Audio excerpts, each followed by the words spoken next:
If you've been online recently, you may have seen our pension adverts once or twice. But did you know that Abacus offers so much more than pensions? We have over 40 years experience, and with over 10 accountants we can provide accounting, payroll and tax planning services. We also have dedicated teams with professionals in company formation, trust and estate planning, funds and family office services. Visit our website at www.abacus.gi to find out more.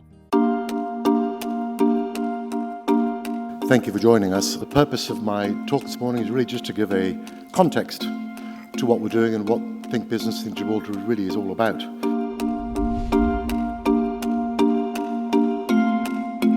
It is part of Gibraltar's growing international appeal that we welcome people travelling from so many places across the globe to share in our events.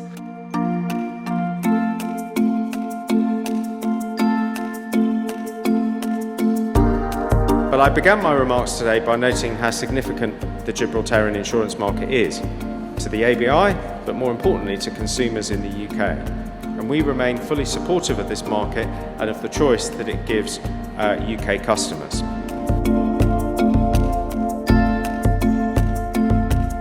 So in the context of private clients, when they're looking at a jurisdiction that is reliable, stable, safe, we think we tick those boxes quite well.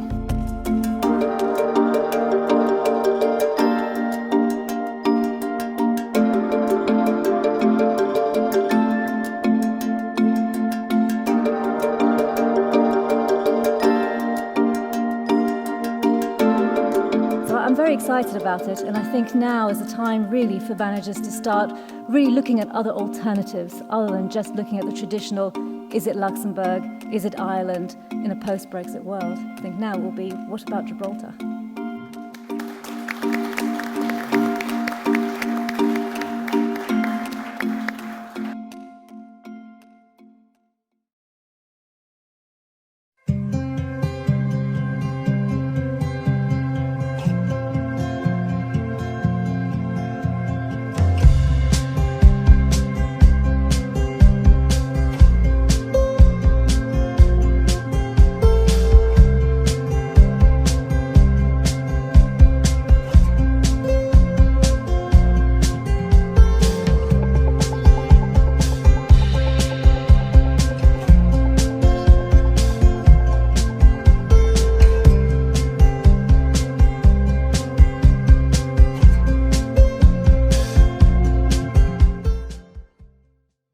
Russ, can you tell us about your Tech London advocates, and more specifically with your minority working groups like Women in Tech, Black Women in Tech? Sure, thanks, Stewart, and hello, everyone. I set up Tech London Advocates just over 7 years ago.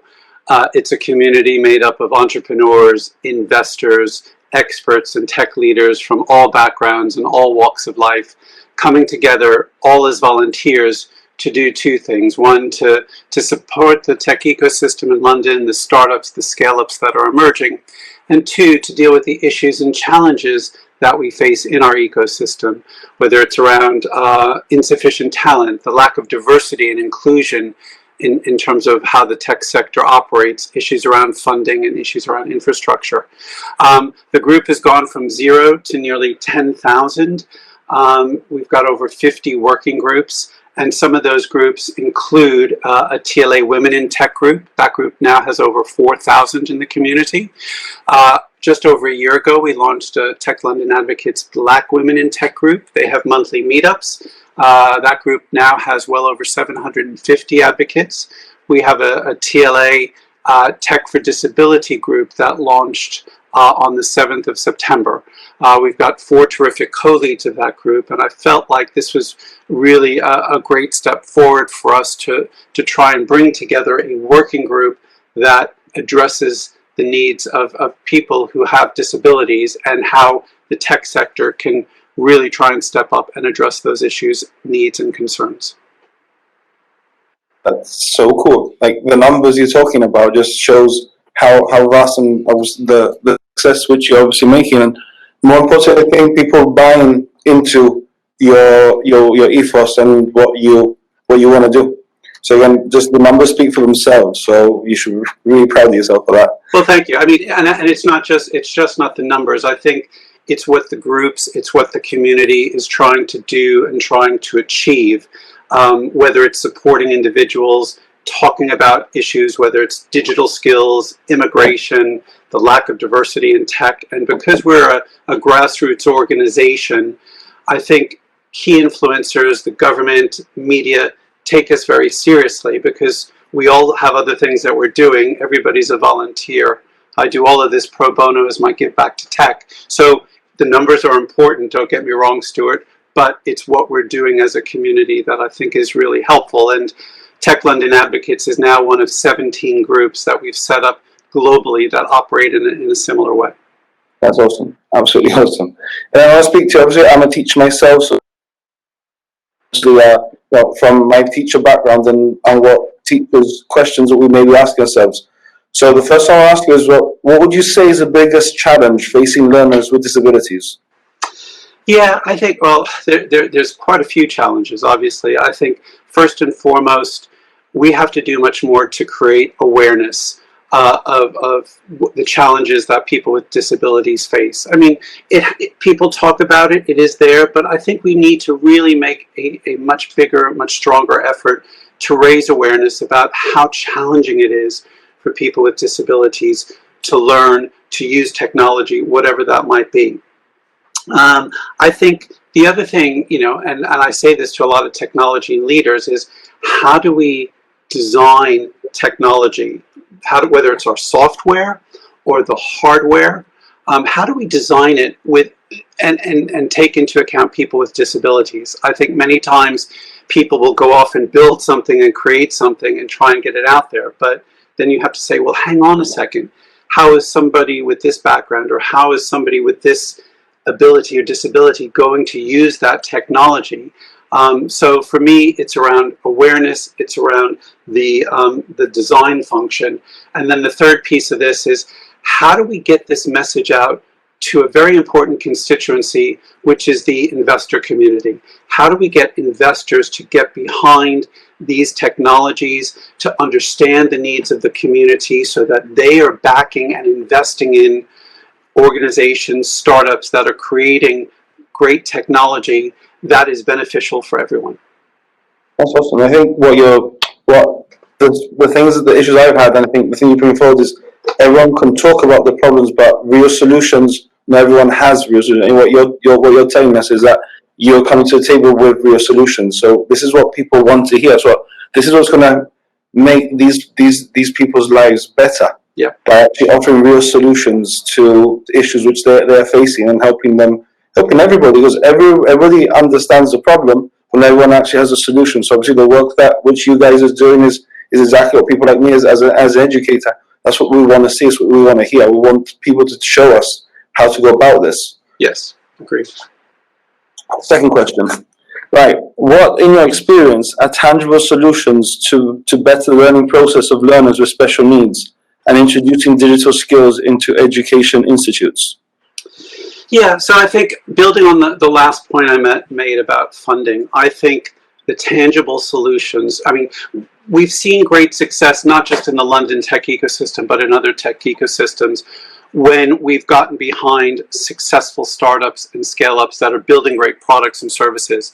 But we need the investor community to help them. So I think a key aspect of this, and we do now spend much more time doing this, is talking to angel investors, the venture capital community, to say, look, you need to spend your funds and get behind these great businesses.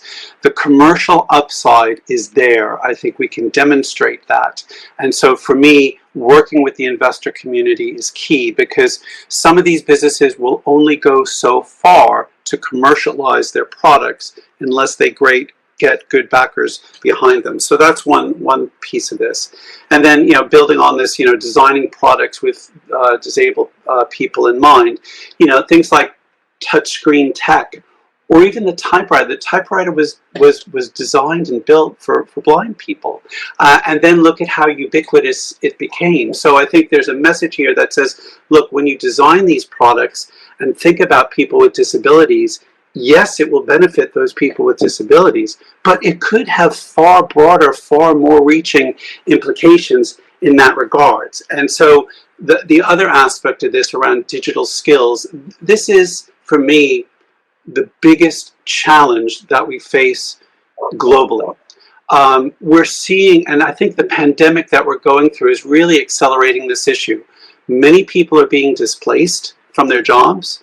I sit here in London and I look at our tech sector, and since lockdown, we've seen a 36% increase in tech vacancies. So we're struggling to fill jobs, and we need people from all backgrounds and all walks of life who have digital skills. Yes, we love people who are data scientists and cybersecurity specialists, but we also need people who have more basic digital skills, who know how to navigate through an app, who understand the implications of security on a laptop. So there's opportunities there. So digital skills and getting people to understand that everybody needs to develop their own digital skills for the future will make our workforce of the future more effective and secure.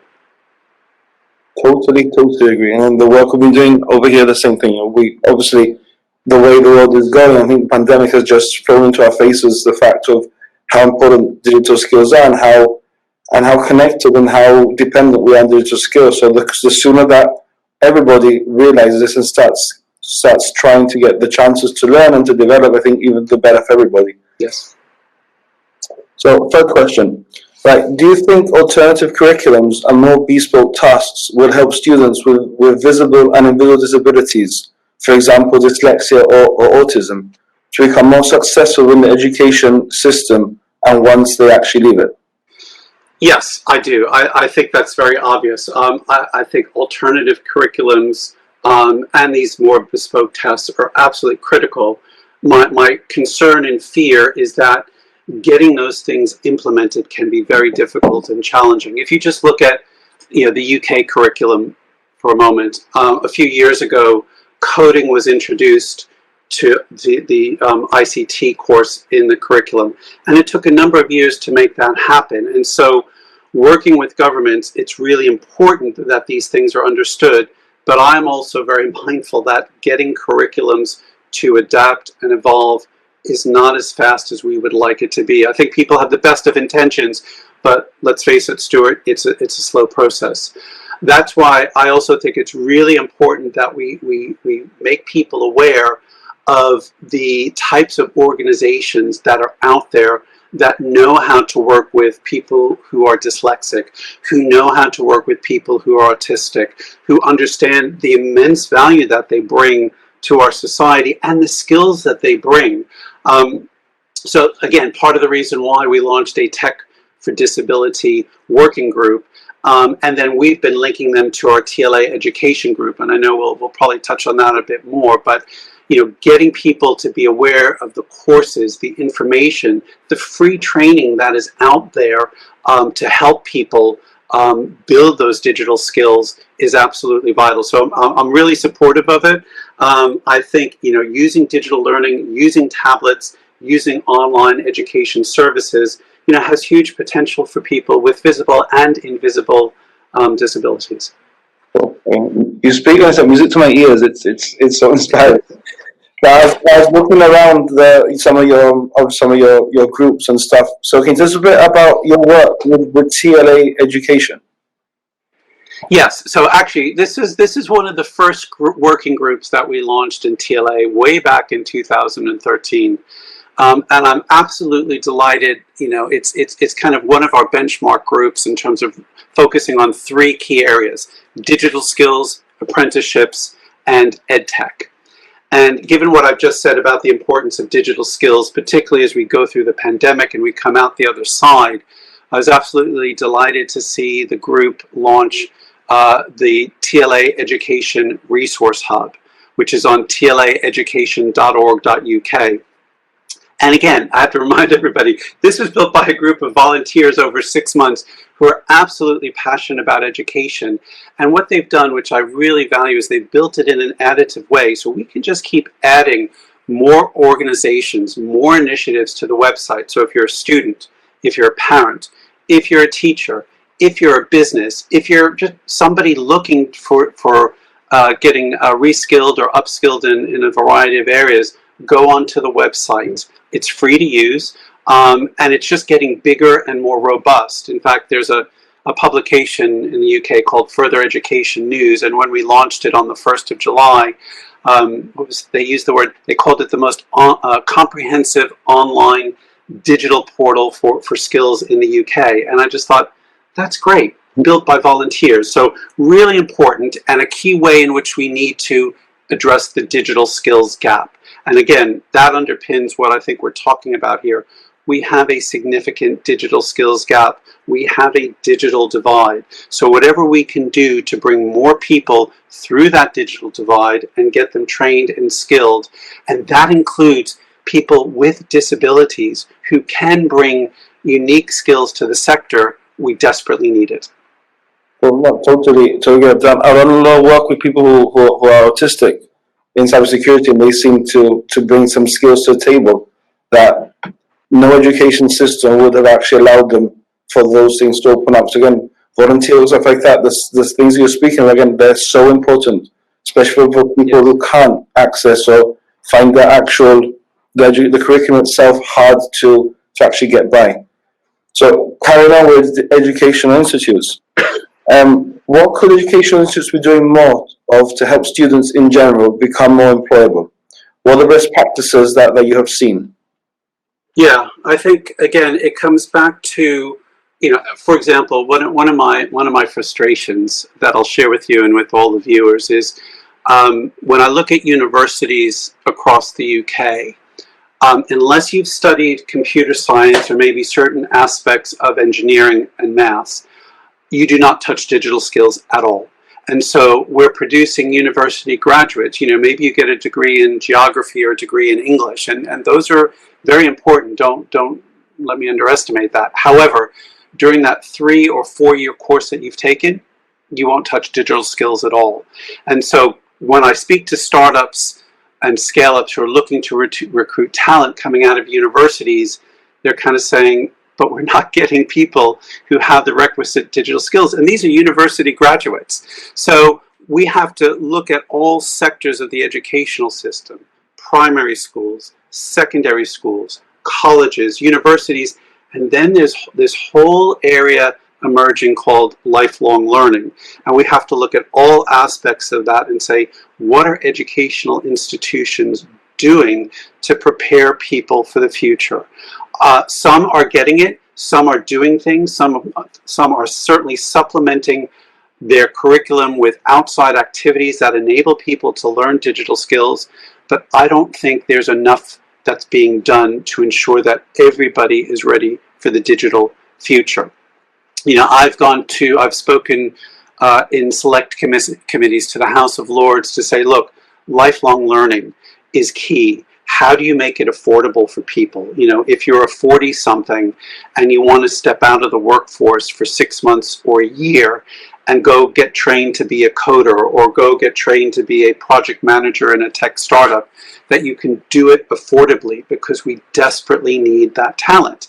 And because we see so many vacancies in the tech sector, the economic value that we want to create is not being delivered.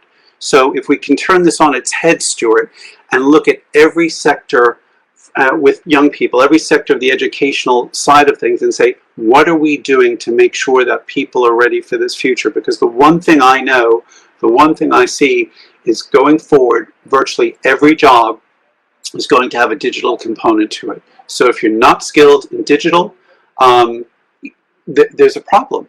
And we want to make sure that people get good jobs. These are often very good paying jobs. They're rewarding jobs, and we want to fill them as best as we can. And again, looking at people with disabilities is a key part of that solution. I look at that sector. I get immensely frustrated that the tech sector in the UK, in the US, it's 80% white men. Where's the BAME community? Where are women? Where's the LGBTQ community? What's the outreach that we're doing? And now, where's the outreach to people with disabilities? Because what do we know? we know that those businesses that have diverse talent, diverse workforces, diverse management teams, and diverse boards are more successful. It's been proven time and time again. They build better products, they build better services, and they're more profitable. So I sit here and say, this is a no-brainer, but this is where we've got to get our message to all of our educational institutions and saying, what are you doing to help prepare? What do you need? And it's not just government. I say to private sector companies, I say to large businesses, large corporates, what are you doing to do this? What are you doing to support this? Where are you putting your money? Because you're going to benefit from a skilled workforce that is diverse and is fully talented. So, sorry, I'm going off there a bit, but I think it's a really, really important thing that we all have to be addressing. No, you know what? Your message is loud and clear. I should put you in the front of TS, put you on BBC News at midday. I've done BBC News. I've certainly spoken about this a few times. So I'm very happy to share this with you all because I think it's vital. We keep on putting this message, got to keep coming across. Again, we've been pushing it for ages. Again, what you're saying is like I'm listening, like to now we have a lot in common. So carrying on, look at startups as well. Obviously, again, there are other ways apart from what the more conventional ways of employment. So if we're looking at encouraging startups, what advice and guidance would you give any student who's looking at breaking away from the academic route and following their dream, which involves setting up a startup? Yes, I think this is a really good question, and I do speak to a lot of young people. I personally encourage people to stay in academia for as long as they can or as long as they want to. It's that one time in our lives where, yes, when I was a young person and going to school, it was, sometimes tiresome, sometimes boring, but there are things that you can learn that will be beneficial to you for the rest of your lives. That said, and there's something certainly happening here at the moment where I think a lot of students, when they turn 16 or when they turn 18, kind of say, I don't want to go on to university. I don't want to go on to secondary college, whatever it might be. I want to go out there and do something. And actually, I have 3 sons. I've particularly seen that with my youngest son, who tried a year at university and just said, it's not for me, and wanted to go out and work. And so my message to people is, look, critically important, follow your passion, follow your dream. If that's what you really want to do, you should absolutely do that. And if it means forsaking staying in academia and getting a degree, go do it. You're your best judge of that. Be ready. It's not easy. It will be tough. Do you have a clear idea of what you want to do? Do you have the right people around you to help? Do you have the right funding to go out and set up a business to do this? There are things that are out there at the moment. I mentioned apprenticeships earlier, and there are organizations such as White Hat here in parts of the UK that will support apprenticeships. So, if you don't want to continue in education, get an apprenticeship. And more companies are being encouraged and promoted by the government to do that. That's a great way to start getting practical experience supported by a company and see if that's a way that you want to go. If you want to go out and start your own business, go do it. But do make sure you've thought it through, you've got good support behind you, and if it doesn't work, it doesn't work. Think about what your other options might be afterwards. But we love entrepreneurs, we love people who want to start up businesses, and in the UK, we've become a startup nation, which is really exciting to see. Our challenge is, how do we move from being a startup nation to a scaling nation, where we take these great small businesses, driven many times by young people with a passion and a vision, and how do we successfully scale them to be what we call tech unicorns, billion-dollar companies that are really successful on the global stage. So advice is follow your passion. Well, I love it. I absolutely love it. You're so right. So in carrying on with that, so how can students get better exposure to learning about startups and creating tech solutions? Sure. Well, certainly they're very welcome to join networks like Tech London Advocates. And actually, we have many students. Our youngest advocate is, well, he's now 14, Femi, who actually has learning learning disabilities. We had 60 people go to China last year for our Global Tech Advocates Summit in Shanghai. He joined us, and he did a keynote speech at the event. So I was sitting in a room with 300 mainly Chinese people as Femi took the stage, and was just fantastic. So, really important. He saw that there are organizations out there that he could get involved with even as a young person.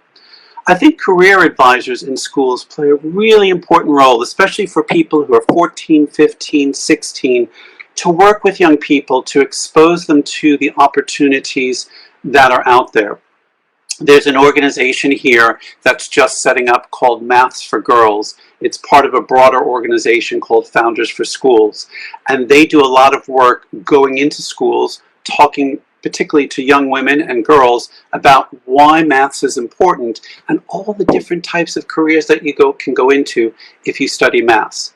There's also another great organization here called Work Finder. And I do think for young people in particular, getting some type of work experience is really, really important to help starting to frame your mindset about what you might want to do. And Work Finder, it's a great app that literally can match you from where you are and where you live to organizations that are offering up work experience. So I guess the message is look at organizations that are already out there, start networking into those organizations, talk to your school, talk to your career advisor in your school and your career counselor to see what are those opportunities that are out there. And even if you're 14 or 15, you're starting to get a good sense of what it is you might want to do, and then understanding what are the roles, what are the jobs that are out there, if that's what you want to do. Cool. Great. I love it. Talking about, you mentioned girls before that group with the maths. So how can we better engage with girls and minorities to close the gap in STEM and digital skills? Yeah, this is another enormous challenge, and I sense that there are many, many great initiatives out there, but I think there's also a growing frustration that we're not moving the needle fast enough to get more women, more girls, more people from the BAME community into the sector. Again, part of what I try and do through TLA is match people in these communities to interesting organizations, to also educate companies to say, this is the talent pool that you should be recruiting from and reaching into. So, encouraging more organizations to promote this, showcasing. We do try and showcase companies that are doing great work to recruit this kind of talent into their organizations. There's a lot of work, I'd say, underway. Earlier on in our conversation, we were talking about the investor community. And I think there's been a lot of work in the past 12 to 18 months to speak to venture capital firms, for example, to say, what are you doing to back female founders? What are you doing to back people from the BAME community from an investment point of view? And to really put pressure on them to say, you need to report this, you need to be transparent in what you're in where you're investing. And I think those things collectively will start to move these initiatives. We've been living through the past few months where the Black Lives Matter movement has taken on global proportions. And I think many of the companies, large and small, that I'm speaking to are really looking at this and trying to embrace this and saying, what can we do more effectively to reach into the BAME community, because they sympathize with the efforts and the initiatives. We've talked about gender, we've talked about people with disability. Another message that I say to startups and scale-ups is, look, you sometimes complain that you can't find sufficient talent for your organization. I'm going to push back at you and say, are you recruiting sufficiently from those diverse talent pools that can bring you that diverse talent that you may not have thought of or may not have realized is out there to help you to meet your company needs and requirements? So those are just some of the things that I certainly look at and we talk about as an organization. Yeah, I think the stuff that we do out here, I try to do, especially with the kids, is to showcase what they're doing. Give them the platform to really showcase what they're doing, show the rest of the world what they can do, what they can offer to companies. And I think to that point, Stewart, and particularly in schools, it's really important is, I can certainly go into a school, a 50-something person talking about this, but I'm probably not that best role model. If somebody who's 20 or 21 has gone through and made the leap from academia into a successful startup, doing something really interesting, what was their journey? How did they get there? And then they need to go back to the schools and say, this was part of my career. This is how I made it from where you are at age 16 or 17 to where I am now. And again, part of what we try and do is to get those people to play a role in that. At the moment, in the UK, for the past 3 days, we've had something called Black Tech Fest. And that has been very much showcasing many Black leaders as role models to younger Black people in the BAME community to say, these are people who've been incredibly successful. Their past, their journeys may have not been bog standard, what you might think it should be, but they've done it. And this is their advice back to you. So we have to keep doing more and more of that. Right, okay. Russ, last question I've got there for you. So looking at the current financial crisis caused by the pandemic, how do you think startups, technology and innovation play a vital role in the economic recovery? It is absolutely vital. I did a big part of a big webinar yesterday where I talked specifically about this, which is, the way we're going to get through this pandemic is through innovation, through creativity. Sadly, we're going to see some businesses and even some industrial sectors not survive. But we're going to see, conversely, others absolutely thrive. When I look at what's going on in tech, I look at areas like fintech, which includes digital payments. I look at health tech and the number of health tech businesses that are actually working on solutions at the moment for the pandemic. We've spoken about ed tech. When I look at artificial intelligence and cyber, and last night we had 2 sessions. We had one on robotics, and then we did a big TLA retail tech event. Every sector of the economy is moving at a pace towards digital and technology. So when I speak to government, I say, look, this is going to help us. The UK now employs 3 million people in digital and technology roles, and we still can't fill them. So if we can get it right in terms of how we move people from non-digital, non-tech jobs into the digital and tech world quickly, that will encourage our economic prosperity to happen at a faster pace. If we struggle to do it and we leave too many people behind, we will fail. Yeah, I think you summed it up really well. That was my last question. Russ, it's been an absolute pleasure speaking to you, and the message that you're putting across is an inspirational one and a really, really real one that I think everyone is facing. And issues, people are asking for solutions, and people like you are come up with the solutions. So we just keep putting the message out there, and that everybody just keeps on listening and starts doing and get some substance to the solutions to the problems that everyone is facing. So again, it's been an absolute pleasure speaking to you, honestly. I really enjoyed it. Thank you. Likewise, and looking forward to our next presenters, because they've got something amazing that they're about to share. So I think everybody should stay tuned for that. It's part of the solution. Cool. Nice seeing you. Nice to see you. Thanks, Stewart.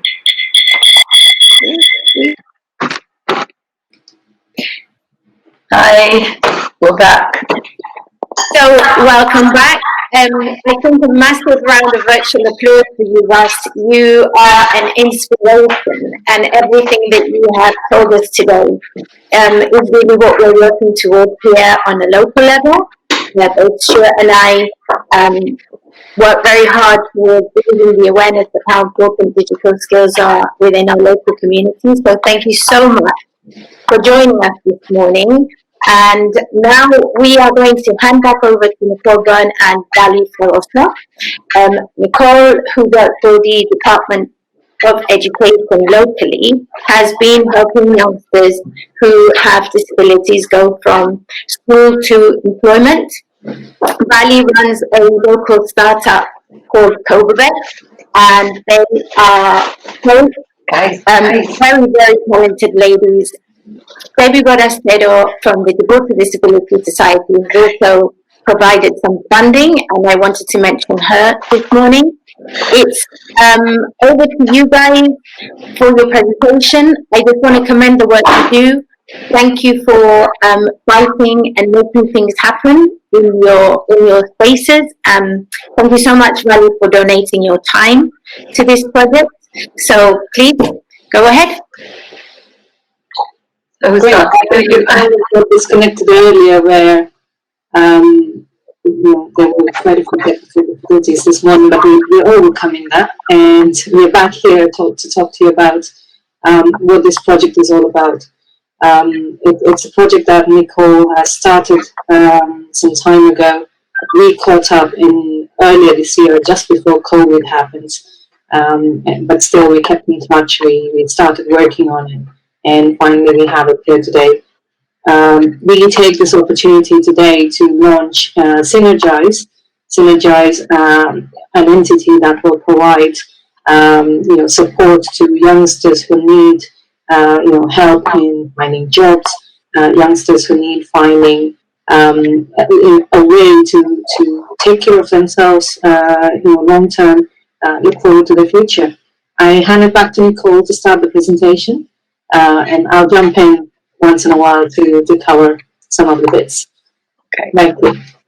So, as I said before, I work obviously for the Department of Education, and I'm a supported employment internship coordinator. Basically, I think I call myself a facilitator for young people to be able to, exactly what Russ said before, embark on sustainable work experience, which I think is the key for many young people, not only young people with disabilities, but whoever wants to embark on this world of work, it is difficult. Who is work ready? I don't think we are work ready. We're just, we've got to do this and that's it. So if you have that experience on your back, if you've tried and tested, if you've been matched to certain jobs that you aspire to, then your journey begins, whether it's going through into academia or just embarking into working. But what I find with my young people is that, especially those with special educational needs, maybe more moderate learning difficulties and disabilities, is that they do need that extra special support. That thing that is there to make sure that they do succeed, because everybody's got a skill and everybody can do. I believe in that. So obviously this journey started. I went to the European Union of Supported Employment Conference in Amsterdam last May 2019, because obviously with the pandemic, everything this year has been zeroed. I went to this conference where I am a board member, and one of the workshops was led by Enable, and it's a big Scottish charity, one of the major service providers for persons with disabilities, and they were showcasing this new app. It was a travel app, really, although it had other services attached to it. It was mainly a travel app called Enable Me. They were showcasing it, they piloted it, and that app had actually been developed for them by ICT specialist in JP Morgan for their Force for Good program. So it was developed for them pro bono, and they were really excited. So obviously I was there and I was like, oh my gosh, because the travel bit obviously is a good thing. But what really attracted me to the app was that it had a section on work experience or work placements. So you could log in your work placements, you could either video them or type in. So for me, I was like, oh my God, I've got all these young people working, I've got all these young people on work placements, and I'm like receiving 100,000,001 WhatsApps, or going to monitor them and trying to remember, logging down what it is that they're doing and how we can, the progression. Because one of the things that many of my young people find very hard is to obviously retain what they do and then convey, many of them with their needs. So this is where the tech bit comes along, like, this is great. and I don't want to receive 100 million WhatsApps. I need an app like this. How can I, how can I get this? And so obviously they were very kind, and they gave me the app for free, although it is for free now, but before it was, they said, just try it, use it, see how it works. And it was okay, but it wasn't, because it's an app specifically developed for Scotland. So travel in Scotland, connections to enable the charity, which we don't have here. So it worked, but it didn't. So this idea, kept going around in my brain. And by chance, I met Denise at a bus stop, as you do, here in Gibraltar. And we got talking after she'd been in a program on TV, and I was asking a few questions. And then she asked me what I did. I told her, because then she explained what she did, with her startups and all this techie thing that she's into.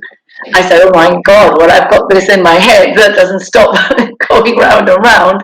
And it's where we are. It's where we are now. She was the connection, the catalyst to obviously putting us in contact with Stewart, then with yourself, Valli, and you getting all excited about this is a great thing. We can do this.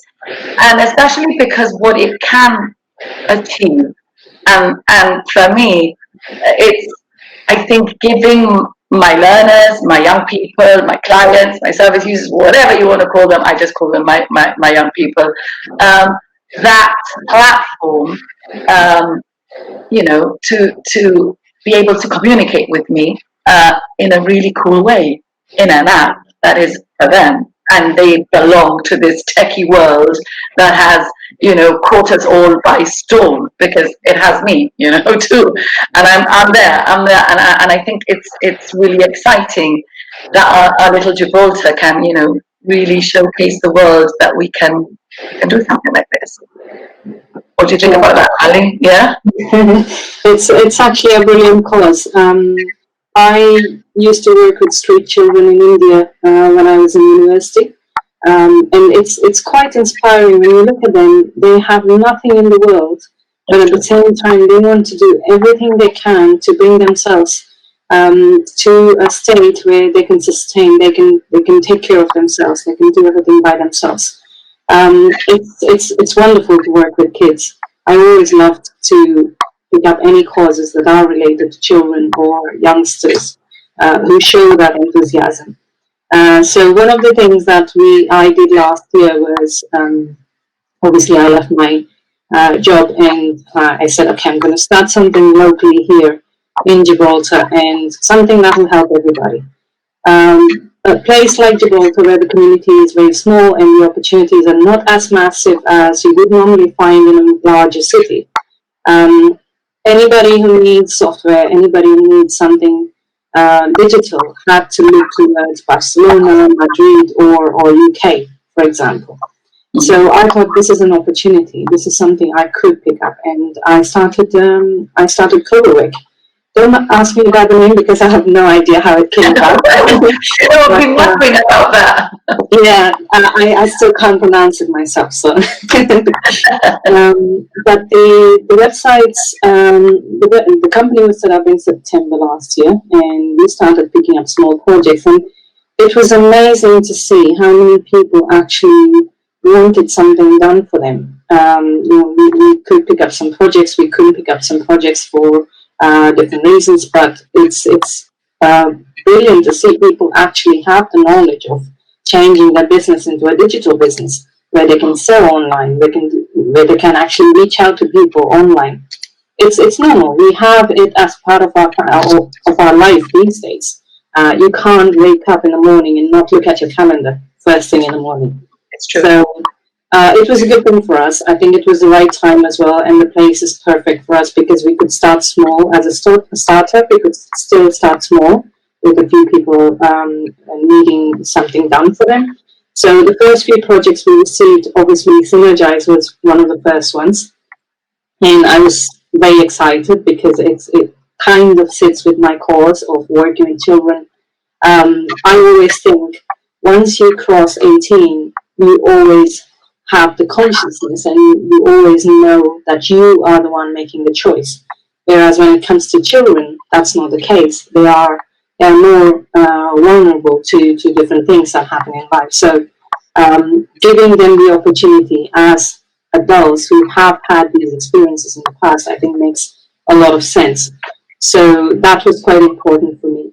And yeah, here we are. So we've done SYNERGISE since then. We've done a few other projects since then.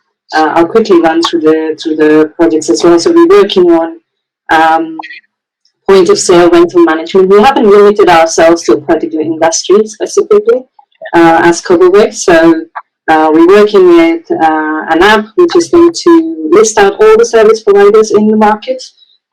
Service providers like electricians, plumbers, you name them and you have them. Wedding planners, cake bakers. So there's different requirements from different people, and for me, SYNERGISE is very close. Again, back to my desire to help children all the time has kind of helped me keep in touch with Nicole, keep in touch with Denise, work on the project, and here we are today. So today is our first milestone where we launched the website. If you would like to see the website, you can go to synergise.gi. And this website kind of gives the first step for parents who are looking to help their children and would like to reach out to amazing workers like Nicole who can help them out. So I'm just one of the small drops in the ocean who's trying to do a tiny bit of what I can to help all these wonderful kids who want to take care of themselves in the future, just like any other youngster that we look at. We all have children, so we know how they want to achieve something or how they want to go and work for themselves, earn money for themselves. So I'm just doing my part. I think Nicole's doing a wonderful job there. And Denise, myself, Stewart, we all agree that we are doing as much as we can to give her that push and let her do the job. Nicole, back to you. I think there's a few for you to talk about, mainly. Yeah. Thank you. Well, basically, I do have to say that why SYNERGISE? As you said, why Cobovec? Don't ask me. I can answer why SYNERGISE.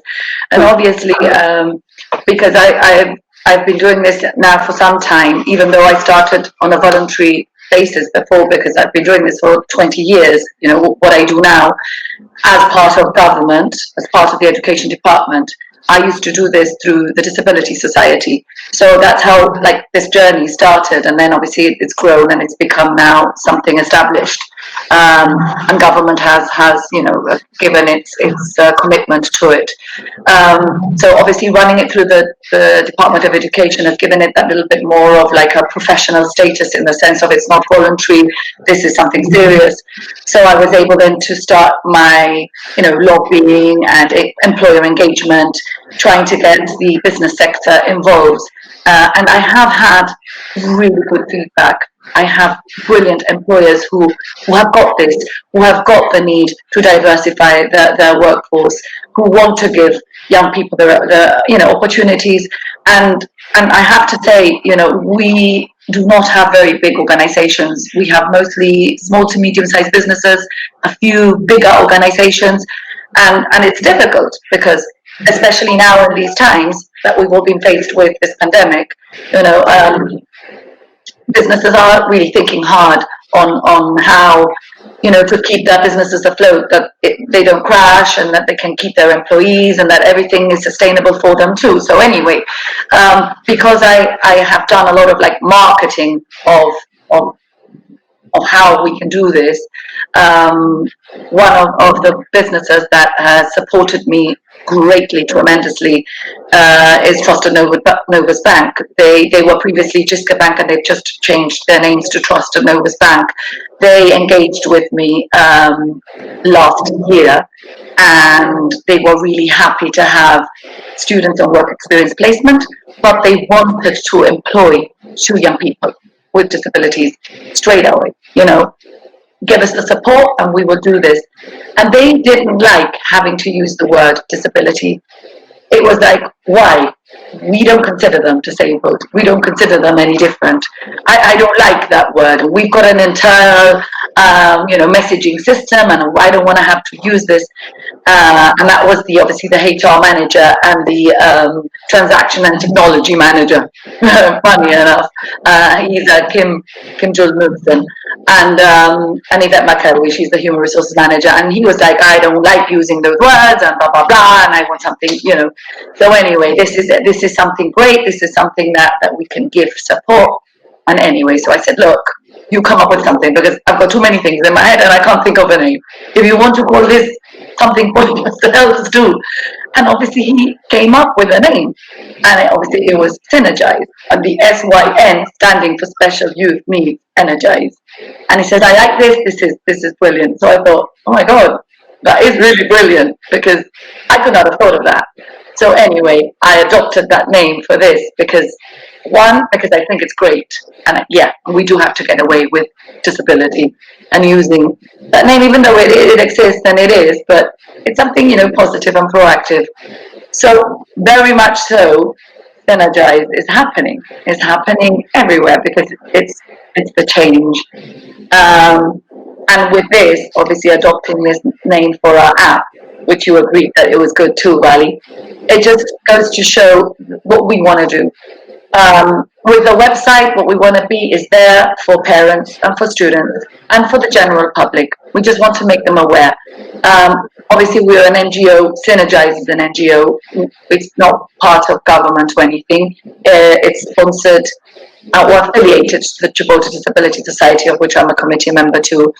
And we thought it's best to keep it out, because I think people will relate better to something that is there for them. And it's just to inform what is happening, what new things are coming out, what is available for young people, what connections they can make, how we can put the dots together for you, who you can speak to, and just set you on the right path. It's very daunting for parents, especially parents with young people with disabilities. They all of a sudden, your aspirations for your children are the highest. And if you have no pathways for them, or you feel there are no pathways for them, it's frightening. And I think that this will help people and help parents and help young people set them on the right track. I hope it does. I'm sure it will. It will. And obviously, as you can see in the website, we've showcased some of wonderful success stories that we have, because we do. And seriously, it's what keeps me going, because sometimes it is a struggle, because we are very small and it's very difficult sometimes, but it's brilliant. It's brilliant to see that I get it right. As I said, I'm a facilitator, and I have to sometimes make conscious decisions. I work a lot on the person environment fit. I look at the young person, I look at the dynamics, I look at what they can do, I look at what they want to do, because they have a dream like everybody else. Why are we going to shatter that dream? Sometimes it's difficult to reach your dream, but you never know. And if I can be there to help you along the way, well, let's do this. Because all they want to do is work, and all they want to do is be like you and me, and like anybody else, find a job, make connections, make friends, have a life. It's important that we do that. It is crucial. And, I might get it wrong, like Russ said before, you can't get it wrong, but it doesn't matter. We get a positive out of a negative. What went wrong? Let's look at it. And I'm hoping that SYNERGISE will give us all that, with this app, with the connections, with them sending the messages, with them connecting each other, with your help in, once we hopefully launch the app, getting the feedback from the students, what works, what doesn't work, and work at it. I'm sure that it will, why shouldn't it? Why shouldn't it? But yeah, I'm really excited, because until I see them using it, until I see that excitement, it's when I think I'll be like, this is working. this is good. Let's go from here. And seriously, I could not have done this without you guys, because, you know, just downloading an app into your phone is very easy. It's all the work that goes behind it that I've got no bloody clue. Sorry about that, but I've got no clue about it. I'm sure the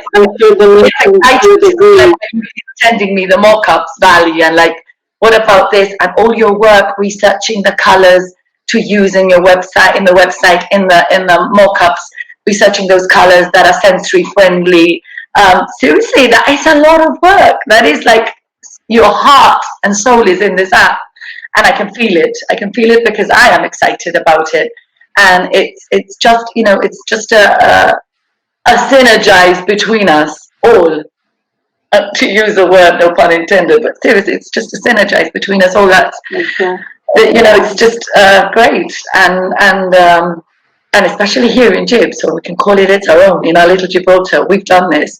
I'm really proud. I am really, really proud, and I do hope. Remember that, you know, that this launch hopefully really shoots.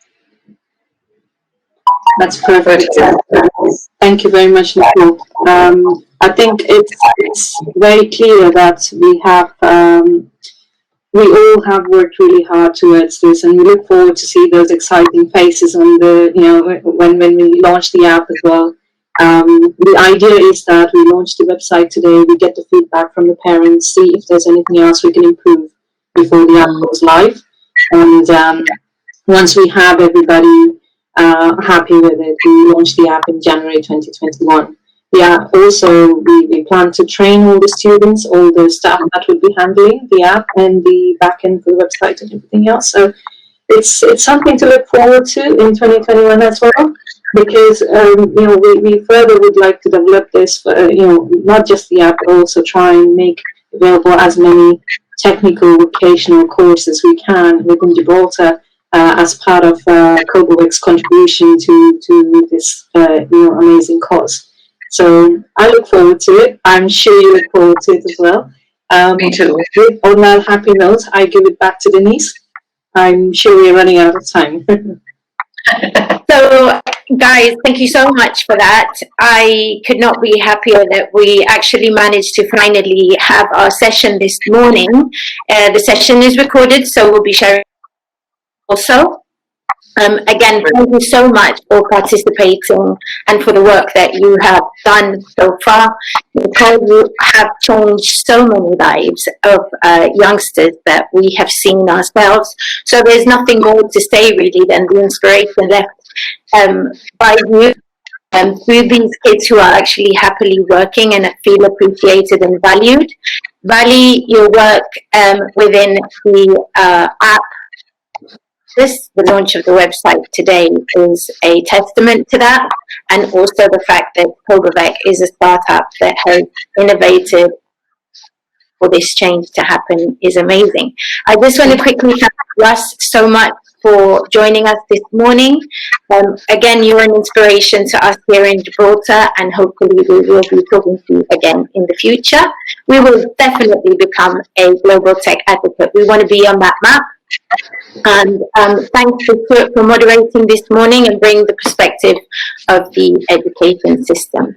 So with that, just a quick thank you to our sponsors, Gibraltar Finance and Abacus Gibraltar, for supporting Startup Grind in Gibraltar and for us to be able to work as a community to build and empower people like you guys. And let's just keep working and do our jobs as best we can. Thank you very much for having us. Thank you. See you again soon. Yeah. Thank you. Thanks.